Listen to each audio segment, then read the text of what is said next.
బండి మీద పోతుంటే గొలుసులు గుంజుకపోతారు.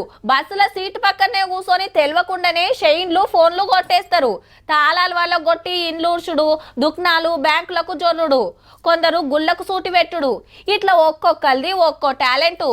ఎవ్వరు లేని టైంలా, ఎవ్వరు చూడని టైంలా మంది గుంపులు గుంపులు ఉన్న కాడ డ్యూటీకి ఎక్కి ఊడ్చుకపోతారు. కానీ ఈ గ్యాంగ్ పనితనమే అలాగ.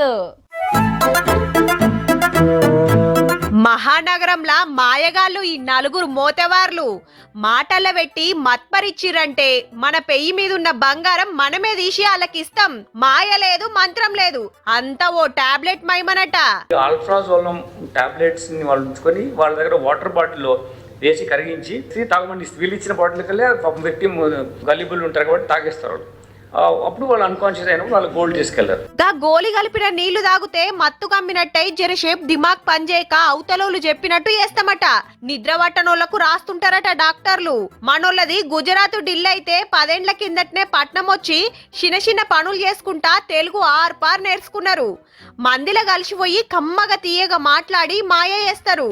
భువనగిరిలా ఒక అక్కను గిట్లనే మాటలు పెట్టి మెడల పుస్తలు తాడే కొట్టేసిండ్రట పనిమంతులు. పేపర్ లో చుట్టి లేకుంటే క్లాత్ లో పెట్టి నోట్ల కట్ట ఉందని చెప్తారు. నిజమే నమ్ముకొని వాళ్ళు గోల్డ్ ఇవ్వడమో లేకుంటే అటెన్షన్ డైవర్ట్ చేసే టైం సిచ్యువేషన్ బట్టి వాళ్ళు తీసుకెళ్లిపోతున్నారు. అక్కడి పోలీసులు దొరకబట్టి పట్నం పట్టుకొచ్చిండ్రు. ఇప్పటికి 7గురిని గిట్లనే మాయేసి 1/2 కిలో బంగారు నగలు కొట్టేస్తే మొత్తం వాపస్ గుంజుకొచ్చిండ్రు పోలీసులు. ఏడికెళ్ళి మోపైండ్రా నాయనా. పబ్లిక్ ను ముంచటానికి తీరొక్క ఉపాయాలు చేయబడుతుంది.